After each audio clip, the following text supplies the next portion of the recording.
Vamos a ir empezando la clase de hoy, de esta escuela dominical.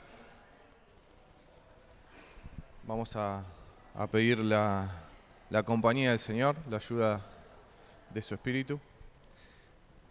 Padre, gracias una vez más, como siempre te decimos, porque podemos estar juntos en este lugar, con el ánimo de venir a conocerte más a través de tu palabra, de que nos enseñes y que nos ayudes a comprender el texto que vamos a estar revisando hoy, Señor. Te pedimos tu intervención a través de tu Espíritu en cada cosa que hagamos, en todo lo que se diga, y que nos acompañes para que podamos disfrutar este momento en tu presencia. En el nombre de Jesús, amén. Muy bien. Bueno, mientras nos terminamos de acomodar, vamos empezando. Vamos a retomar nuestro estudio de Génesis, que hicimos un paréntesis el domingo pasado para hablar de la misión global. Y vamos a estar estudiando el capítulo 41 de Génesis. Ya nos estamos acercando al final de este primer libro de la Biblia. Y vamos a seguir en esta sección de la historia donde nos está contando ya la historia de los hijos de Jacob, ¿sí? Ya habíamos visto la parte de Abraham, de Isaac, de Jacob mismo, y ahora estamos en la siguiente generación con los hijos de Jacob. Y hay dos que se destacan, ¿sí? El principal, José, del cual venimos estudiando su historia y vamos a continuar hoy. Y también habíamos visto que el autor destaca en ciertos puntos a Judá, ¿sí? Que llamativamente y no casualmente son las dos tribus que luego van a representar a los dos reinos de Israel más adelante en la historia, ¿sí? Judá y el reino del norte, que generalmente se lo llama José, Efraín, ¿sí? Entonces, en la última lección que estuvimos viendo con Franco hace 2 domingos, estuvimos viendo la parte de la historia de José donde él ya, luego de ser vendido por sus hermanos, estaba en Egipto, en la casa del capitán de la guardia de Faraón, que se llama Potifar. Y habíamos visto también cómo Dios manifestaba que estaba con José. La presencia de Dios se notaba en donde estaba José y Dios lo fructificaba, Dios lo bendecía, y José era el canal también de esa bendición de Dios hacia, en este caso, Potifar y toda su casa, ¿sí? Hasta que habíamos visto este inconveniente que sucede con la esposa de su amo y José acaba preso y llegamos hasta el punto en donde habían tenido los sueños, ¿sí? ¿Recuerdan? El copero de Faraón y el panadero. Y José los interpreta y hasta ahí habíamos llegado en la historia y ahí retomamos hoy leyendo entonces Génesis capítulo 41. Dice el texto: aconteció después de 2 años que Faraón tuvo un sueño. Soñó que estaba de pie junto al Nilo y de pronto del Nilo subieron 7 vacas de hermoso aspecto y gordas y pacían en el carrizal. Entonces otras 7 vacas de mal aspecto y flacas subieron del Nilo detrás de ellas y se pararon junto a las otras vacas a la orilla del Nilo. Y las vacas de mal aspecto y flacas devoraron las 7 vacas de hermoso aspecto y gordas. Entonces Faraón se despertó. Se quedó dormido y soñó por segunda vez. Vio que 7 espigas llenas y buenas crecían en una sola caña, y que 7 espigas menudas y quemadas por el viento del este brotaron después de aquellas. Y las espigas menudas devoraron a las 7 espigas gruesas y llenas. Entonces Faraón despertó y resultó que era un sueño.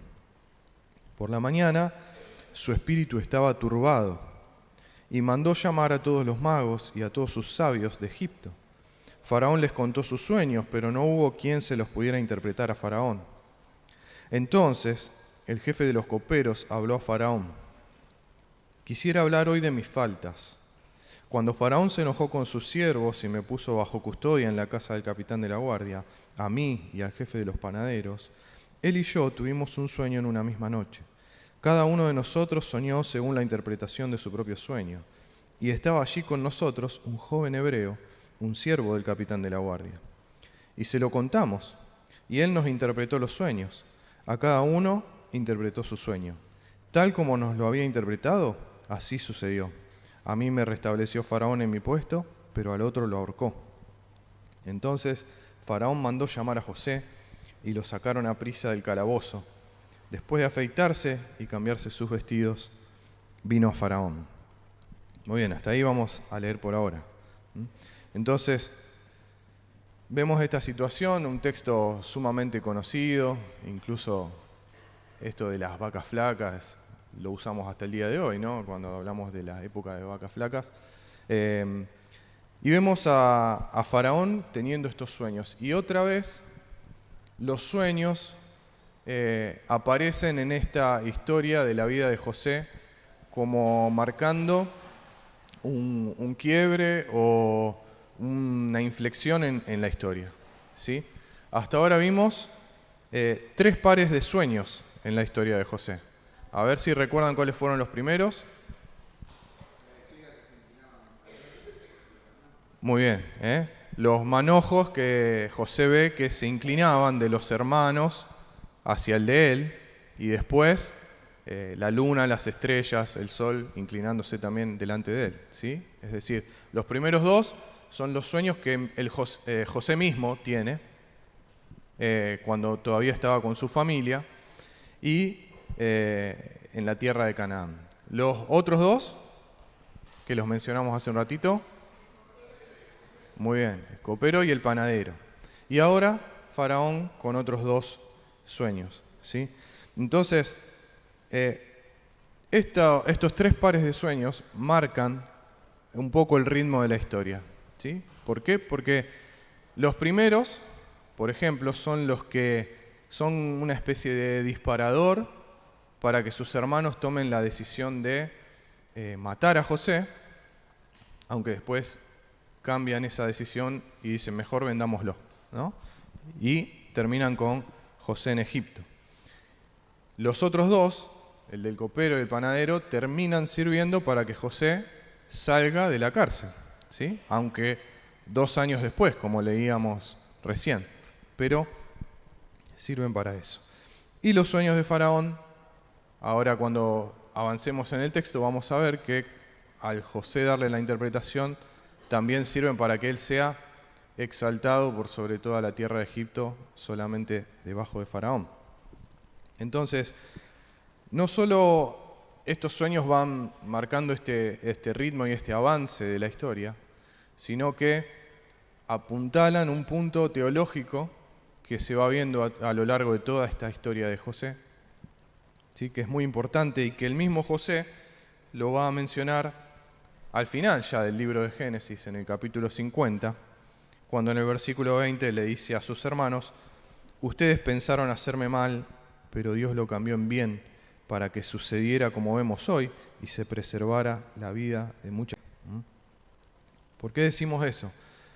Porque decíamos, los primeros 2 sueños fueron el motivo por el cual sus hermanos lo empezaron a odiar aún más a José.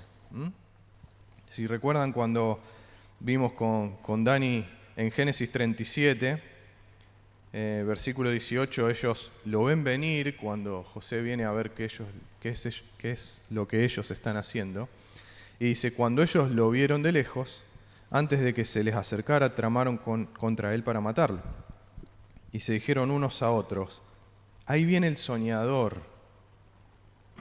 Ahora pues vengan, matémoslo, arrojémoslo a uno de los pozos y diremos, una fiera lo devoró. Entonces veremos en qué quedan sus sueños. ¿Sí? ¿Ven cómo los sueños están ahí a flor de piel, podríamos decir, en los hermanos de José cuando ellos deciden actuar en contra de él? Pero este mismo motivo, como decíamos hace unos minutos, que lleva a los hermanos de José a pensar mal contra él y que hacen que él termine en Egipto, es el mismo motivo que luego Dios utiliza para empezar a sacar a José de ese pozo en el que sus hermanos lo dejaron y comenzar a devolverlo a un lugar de honra, ¿sí? Ahora, hay otro recurso que usa el autor, otro recurso literario que podemos ver marcando también esta cadencia de, primero el descenso, podríamos decir, entre comillas, de la vida de José, para luego volver a levantarse. No sé si notaron algún detalle que parece medio extraño ahí al final del texto que leímos. ¿A alguien le llamó la atención algo?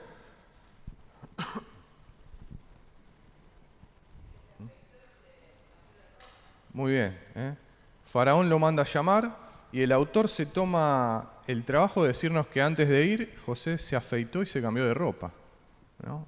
Un detalle que quizás nosotros no remarcaríamos si tenemos que contar una historia. ¿Sí? Cada vez que nosotros contamos una historia, elegimos qué detalles contar y qué detalles no, para justamente marcar lo que nosotros queremos marcar con esa historia.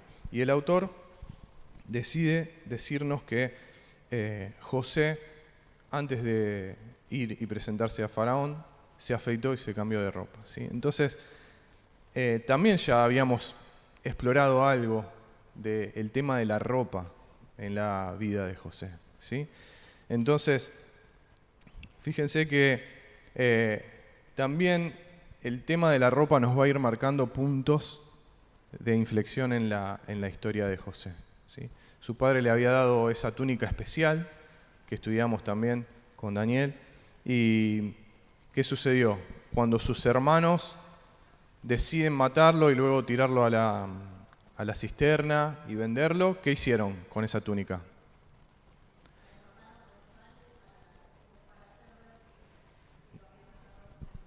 Muy bien, le arrancan la túnica, la manchan con sangre, la rompen un poco para hacer parecer que José murió a manos de algún animal salvaje, ¿sí? Pero ahí vemos entonces cómo él es despojado de su ropa y es vendido a Egipto. Ya en Egipto también tenemos un incidente con la ropa de José. ¿Cuál es? La mujer de Potifar, que le insistía y cuando José intenta huir, ella se queda con la ropa de José en sus manos y también, en paralelo a lo que habían hecho sus hermanos, utiliza esa ropa para engañar a su marido y para decirle, mirá lo que quiso hacer este siervo hebreo que trajiste, ¿sí? Ahí vemos otro descenso, podríamos decir, en la vida de José, a su punto más bajo, a la cárcel de Egipto, aunque, como bien nos enseñó Franco hace 2 domingos, siempre el autor se encarga de remarcarnos que Dios estaba con él, ¿sí? Ahora, vimos que leímos recién. Cuando lo van a llevar a la presencia de Faraón, ¿qué sucede? A José, lo afeitan y le dan ropa nueva, ¿sí? Para presentarse delante de Faraón.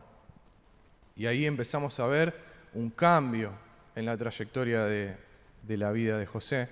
Y todavía no lo leímos, pero lo vamos a leer más adelante, en el versículo 42, dice que después de que sucede toda la interpretación y José habla con Faraón, Faraón se quitó el anillo de sellar de su mano, lo puso en la mano de José, lo vistió con vestiduras de lino fino y puso un collar de oro en su cuello, ¿sí? Otra vez la ropa, las vestiduras, marcando el momento en donde José pasa de ser alguien que se presenta simplemente delante de Faraón y es exaltado, como decíamos antes, a ser gobernante sobre toda la tierra de Egipto. Entonces, estos puntos, los sueños, la ropa, es como que nos ayudan a ver esos puntos clave que hasta ahora vemos en la historia de José. Muy bien, vamos a seguir leyendo. Dejamos en el versículo 15, ¿sí? Estamos, para los que fueron llegando, en Génesis 41. Ahora vamos a leer desde el versículo 15. Y Faraón dijo a José: he tenido un sueño y no hay quien lo interprete, pero he oído decir de ti que oyes un sueño y lo puedes interpretar. No está en mí, respondió José a Faraón. Dios dará a Faraón una respuesta favorable. Bien. Y ahí Faraón va a volver, no vamos a leerlo todo de nuevo por cuestiones de tiempo, pero Faraón va a volver a explicarle el sueño a José, ¿sí? En una escena que también es muy similar a lo que sucedió con Nabucodonosor y Daniel, después más adelante en el tiempo, ¿no? Pero Faraón le va a explicar el sueño, en este caso, a José. José va a escuchar ese sueño y le va a explicar la interpretación de esos sueños a Faraón. Y luego va a pasar a aconsejar a Faraón, ¿sí? Entonces, adelantemos hasta el versículo 28. Está José hablando y le dice: esto es lo que he dicho a Faraón. Dios ha mostrado a Faraón lo que va a hacer. Van a venir 7 años de gran abundancia en toda la tierra de Egipto, y después de ellos vendrán 7 años de hambre. Será olvidada toda la abundancia en la tierra de Egipto, y el hambre asolará la tierra. No se conocerá la abundancia en la tierra a causa del hambre que vendrá, que será muy severa. En cuanto a la repetición del sueño de Faraón 2 veces, quiere decir que el asunto está determinado por Dios y que Dios lo hará pronto. Ahora pues, busque Faraón un hombre prudente y sabio, y póngalo sobre la tierra de Egipto. Decida Faraón nombrar inspectores sobre el país, exija 1/5 de la producción de la tierra de Egipto en los 7 años de abundancia. Que los inspectores recojan todos los víveres de esos años buenos que vienen, y almacenen en las ciudades de grano para alimento bajo la autoridad de Faraón, y que lo protejan. Y que los víveres sean una reserva para el país durante los 7 años de hambre que ocurrirán en la tierra de Egipto, a fin de que la gente del país no perezca por el hambre. La idea pareció bien a Faraón y a todos sus siervos. Entonces Faraón dijo a sus siervos: ¿podemos hallar un hombre como este, en quien esté el Espíritu de Dios? Y Faraón dijo a José: puesto que Dios te ha hecho saber todo esto, no hay nadie tan prudente ni tan sabio como tú. Tú estarás sobre mi casa y todo mi pueblo obedecerá tus órdenes. Solamente en el trono yo seré mayor que tú. Muy bien. Hasta ahí por ahora. Vemos 2 virtudes que se destacan en este texto. ¿Cuáles eran?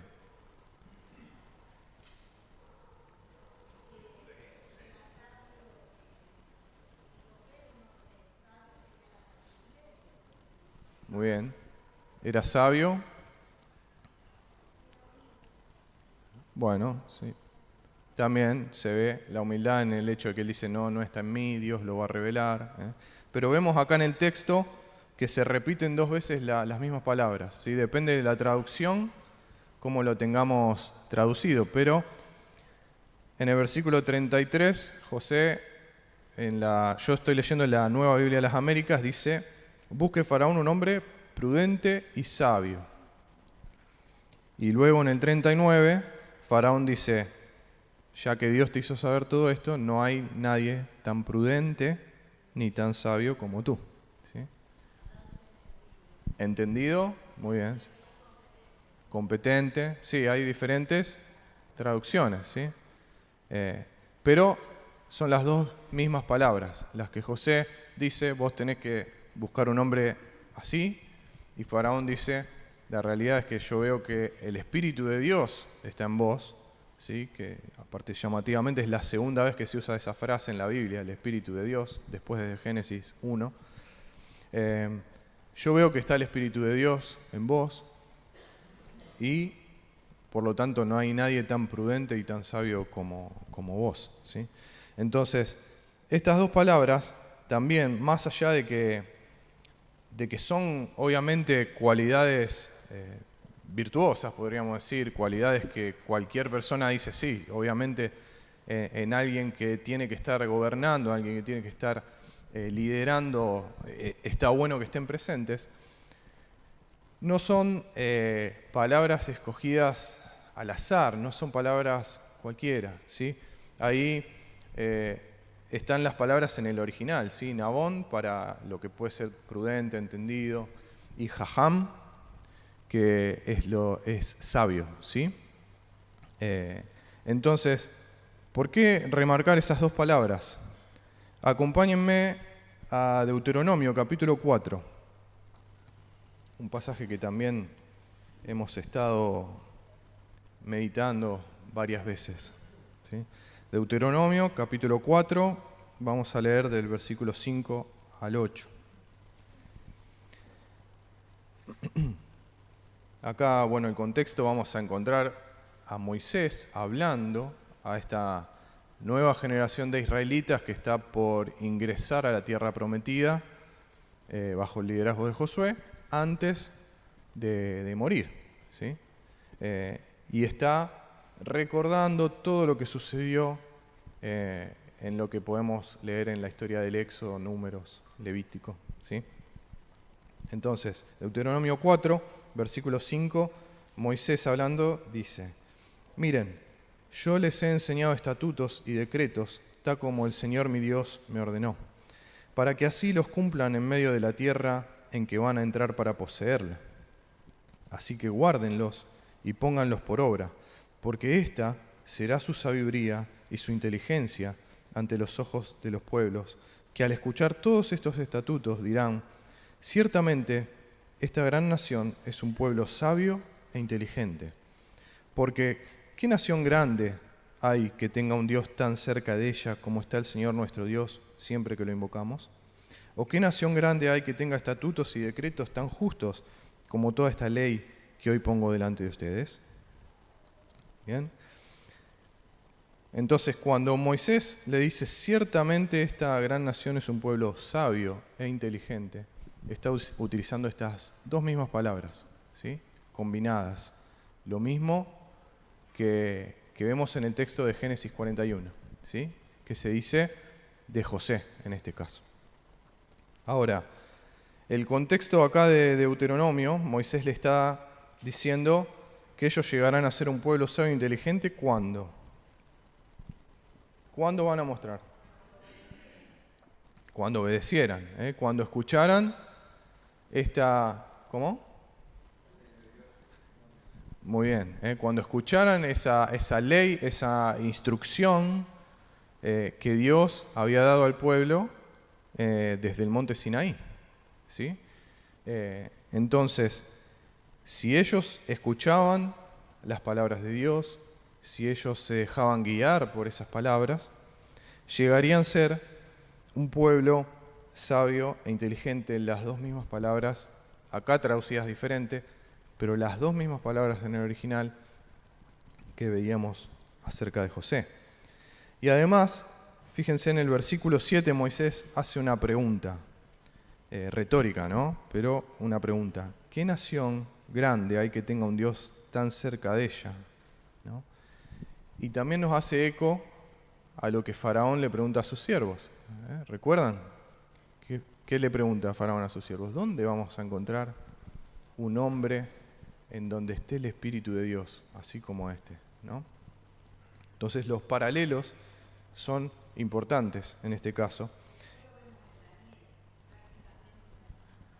Exactamente. Con Daniel, como decíamos antes, hay mucha similitud también con estas historias, con los sueños, con las interpretaciones, como él era también sabio y estuvo en un lugar de poder.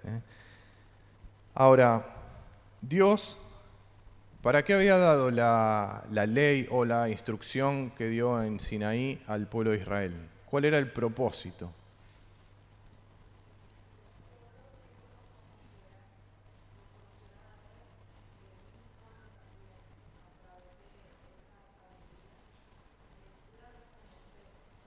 Muy bien, muy bien. Ahí Belén dice que el propósito era que los pueblos, e incluso el pueblo de Israel, pero que también el resto de las naciones pudieran conocer a Dios y su carácter a través de esa sabiduría que se manifestaba en esas instrucciones, en esas leyes que Dios le daba al pueblo de Israel. Ellos serían una nación santa, dice Dios, ¿no? Es decir, diferente al resto de las naciones. Ellos serían una nación de sacerdotes, representando a Dios delante del resto de los pueblos. ¿Para qué? Para que el resto de los pueblos, como bien se dijo, conociera al Señor. Ahora, Israel, entonces decimos, llegará a ser sabio, inteligente, estas dos palabras que vemos acá, cuando obedezca esa instrucción, cuando obedezca esas leyes y refleje de una manera correcta el carácter de Dios a las naciones. Entonces, si hacemos el paralelo, ¿qué es lo que está sucediendo con José en este momento delante de Faraón? ¿A quién está reflejando? A Dios. Entonces, José se nos está mostrando, está siendo representado por el autor como un ser humano que realmente está mostrando la imagen de Dios delante del resto de las naciones, ¿sí? Es decir, que en este momento José está siendo representado como ese humano, como ese descendiente de Abraham, que está haciendo el canal de bendición, que está mostrando el verdadero carácter de Dios delante del resto de las naciones, ¿sí? Leemos un par de versículos más, volvemos a Génesis 41. Retomamos desde el versículo 41 también. Faraón dijo también a José: mira, te he puesto sobre toda la tierra de Egipto. Y Faraón se quitó el anillo de sellar de su mano y lo puso en la mano de José. Lo vistió con vestiduras de lino fino y puso un collar de oro en su cuello, ¿sí? Lo que habíamos leído antes, otra vez, las vestiduras. Lo hizo montar en su segundo carro y proclamaron delante de él: doblen la rodilla. Y lo puso sobre toda la tierra de Egipto. Entonces Faraón dijo a José: aunque yo soy Faraón, sin embargo, nadie levantará su mano ni su pie sin tu permiso en toda la tierra de Egipto. Y Faraón llamó a José por el nombre de Safnat Panea y le dio por mujer a Asenat, hija de Potifera, sacerdote de On. Y salió José para ver la tierra de Egipto. José tenía 30 años cuando se presentó ante Faraón, rey de Egipto. Y salió José de la presencia de Faraón y recorrió toda la tierra de Egipto. La tierra produjo a manos llenas durante los 7 años de abundancia. Muy bien, hasta ahí por ahora. Entonces, ¿qué sucede acá? Tenemos a Faraón, que es la autoridad máxima en la tierra de Egipto. ¿Y qué está haciendo con José? Muy bien. Está delegándole autoridad, le dice: te he puesto sobre toda la tierra de Egipto. Se quita su anillo, que justamente era la representación de la autoridad del rey, se lo da a José. Entonces vemos que la autoridad máxima del lugar delega autoridad en José para que él gobierne. ¿Y eso a dónde nos lleva? Al Edén. Nos lleva al Edén, nos lleva al inicio de todo, donde Dios crea todo, crea al ser humano y delega autoridad en el ser humano, como ya hemos estudiado tantas veces. Lo pone por sobre toda la creación, lo pone por sobre todas las criaturas. ¿Para qué? Para que sojuzgue la tierra, para que lleve esa bendición de Dios a toda la creación. Entonces, otra vez vemos acá a José siendo representado como, podríamos decir, un nuevo Adán, o un Adán que realmente está cumpliendo el propósito que Dios se había propuesto con el primer Adán, ¿sí? ¿Por qué? Porque fíjense que dice que la tierra produjo a manos llenas durante los 7 años de abundancia. Entonces vemos ahí este principio de la fructificación que tantas veces también hemos estudiado, y cómo bajo el gobierno con autoridad delegada de José, la tierra de Egipto fructifica, la tierra de Egipto prospera, y en la tierra de Egipto hay abundancia, ¿sí? Entonces, una vez más vemos cómo antes decíamos a través de esas palabras, de esas cualidades, se nos está representando a José como alguien que está mostrando realmente la imagen de Dios. Y ahora, una vez más, se nos muestra a José como alguien que está cumpliendo lo que Adán no pudo cumplir, que era justamente manifestar la imagen de Dios, gobernar con la autoridad delegada de parte de Dios al resto de las personas que habían sido puestas a su cargo, ¿sí?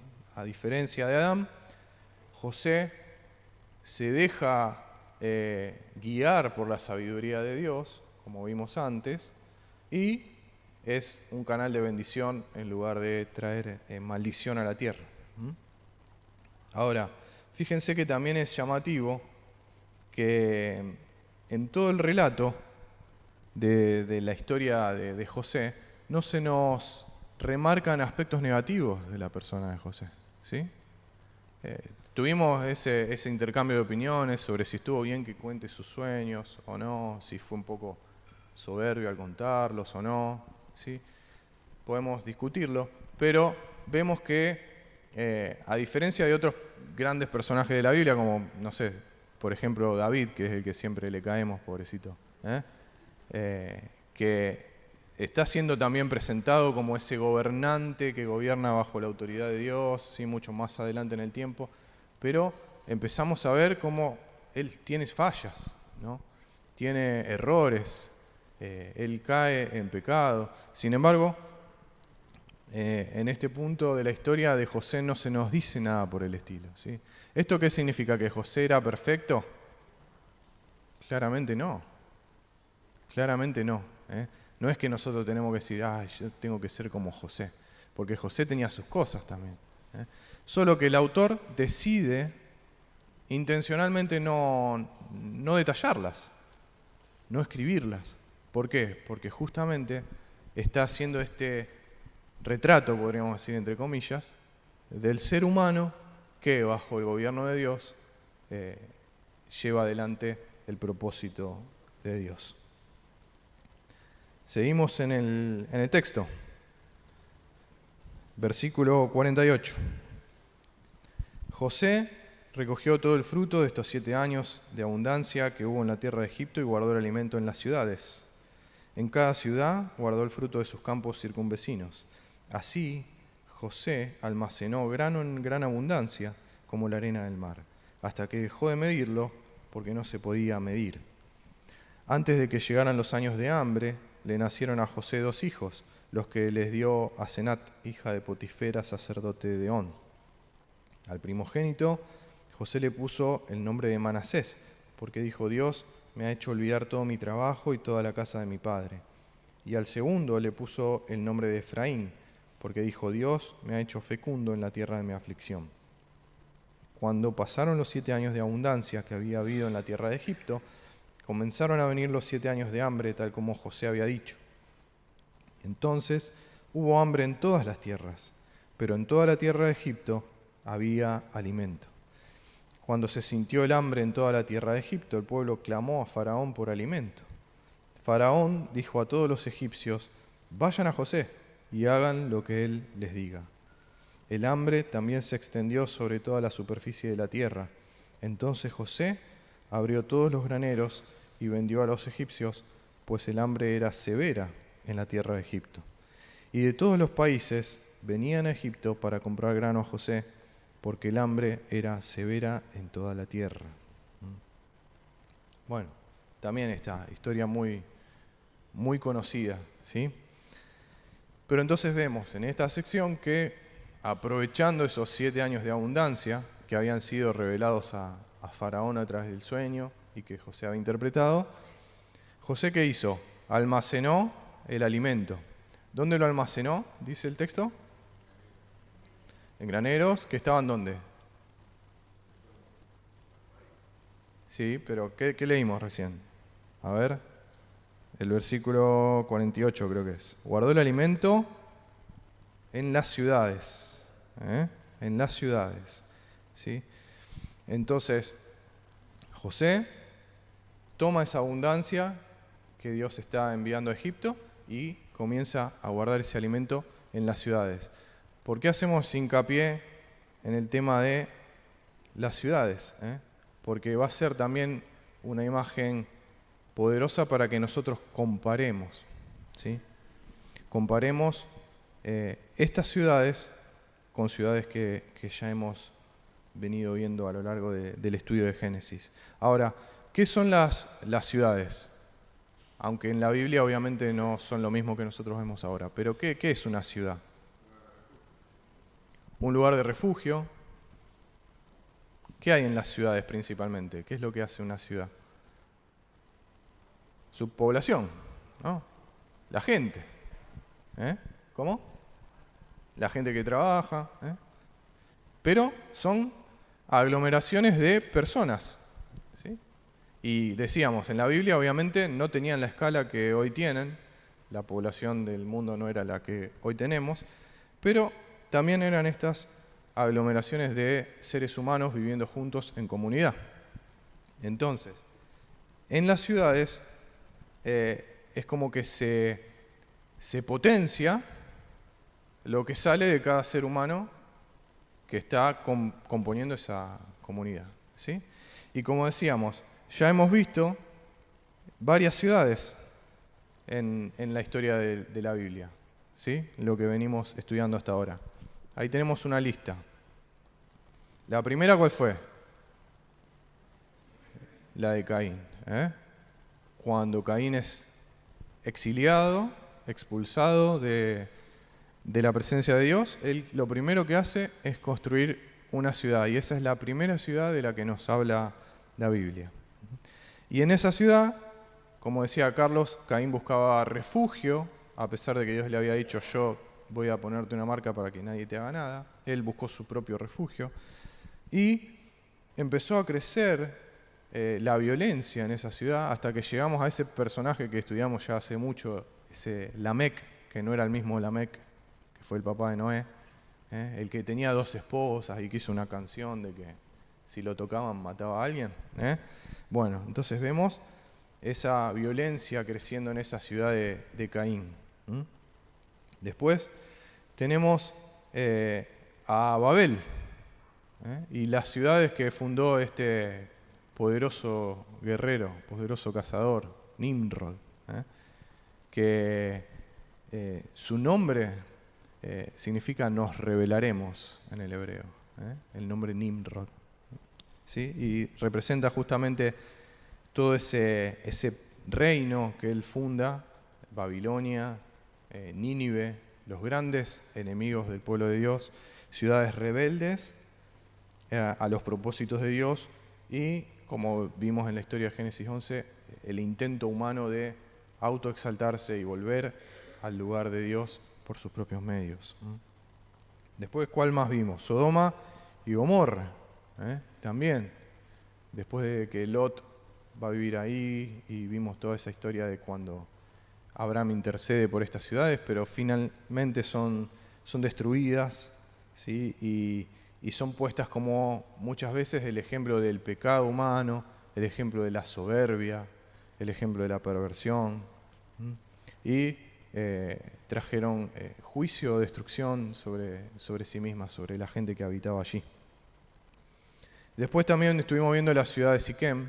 ¿Se acuerdan cuando estudiamos Génesis 34, si no me equivoco? ¿Cómo? 35.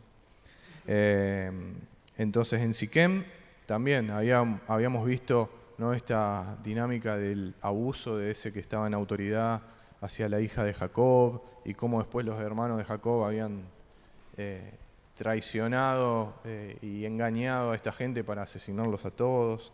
Entonces, hasta este punto, todas las ciudades que nosotros vimos representan y potencian esto que hemos visto en el corazón humano desde que empezamos a ver Génesis, desde la mala decisión de Adán y Eva en adelante, ¿sí?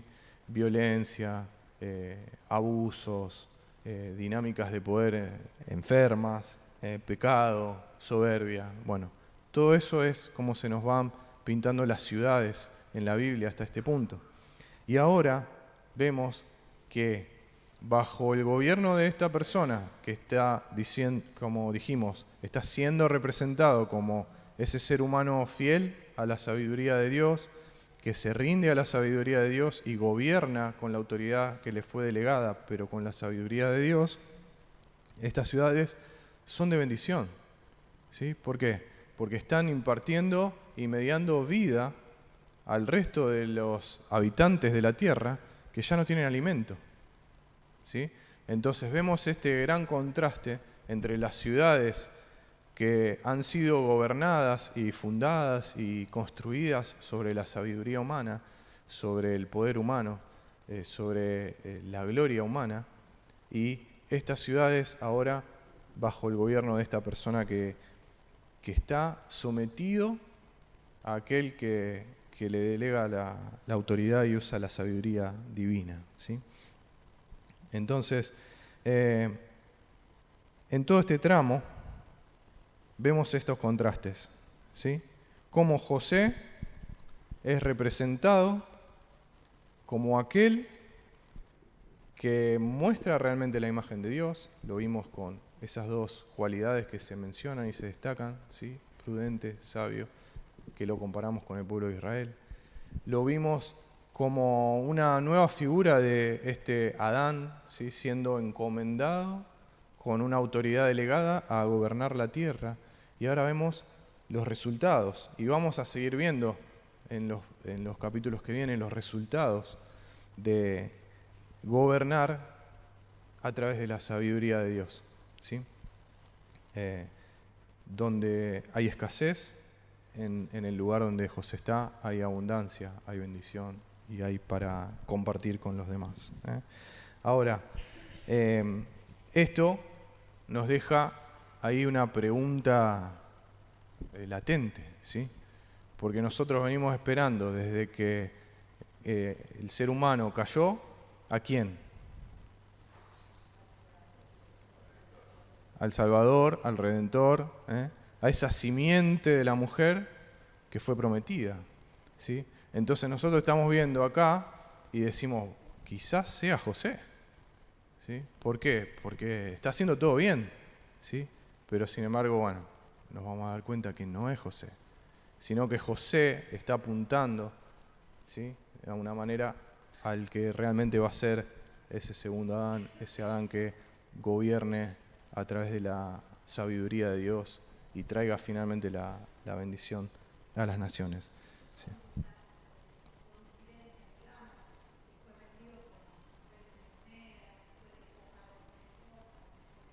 Uh-huh.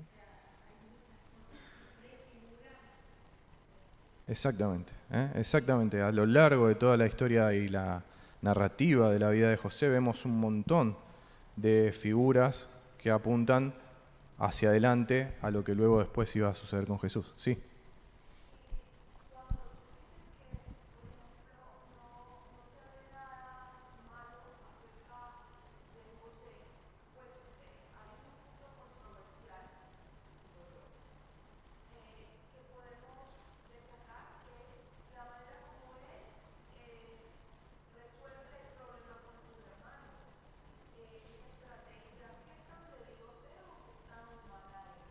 Exactamente, bueno, no lo hemos visto todavía, lo vamos a ver en las próximas clases y vamos a tratar de charlar un poco ese tema, ¿no?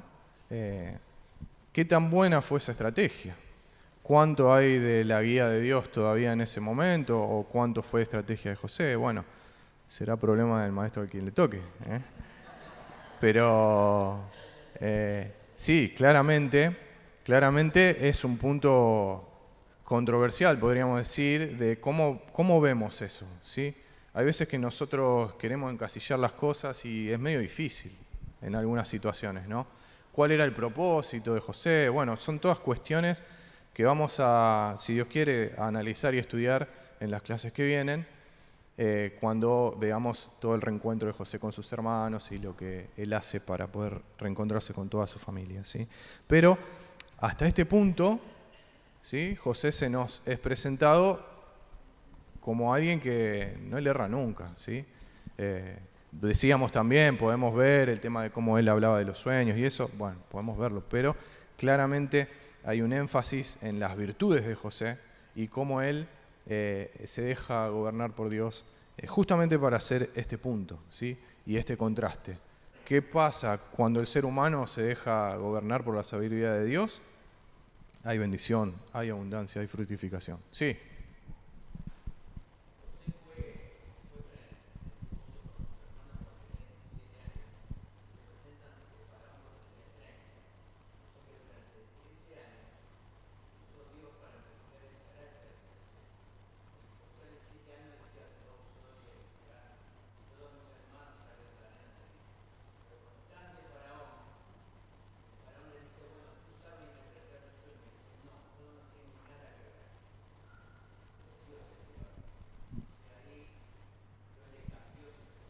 Muy bien. Juan Carlos ahí entonces dice que Dios trabajó a través de esos 13 años que él estuvo en Egipto con su carácter, con el carácter de José.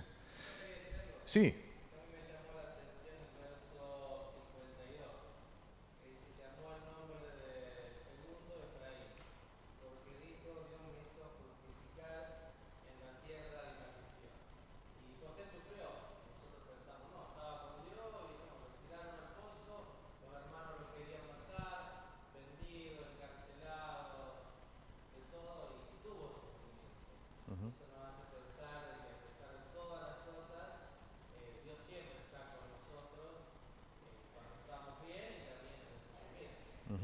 Sí, como dice el hermano, a veces nosotros leemos el texto y es un poco frío, podríamos decir, para nosotros, porque bueno, leemos, sí, lo tiraron a un pozo, sí, fue preso. Él vivió todas esas cosas, ¿no?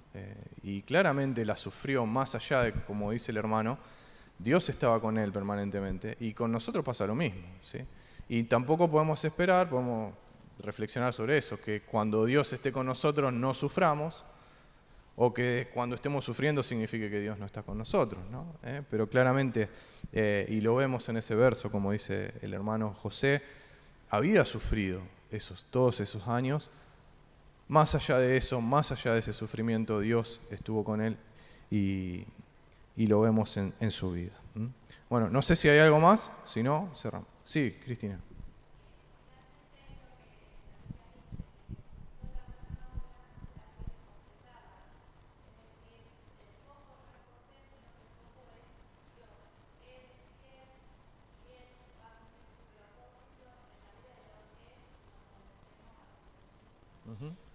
¿Escucharon?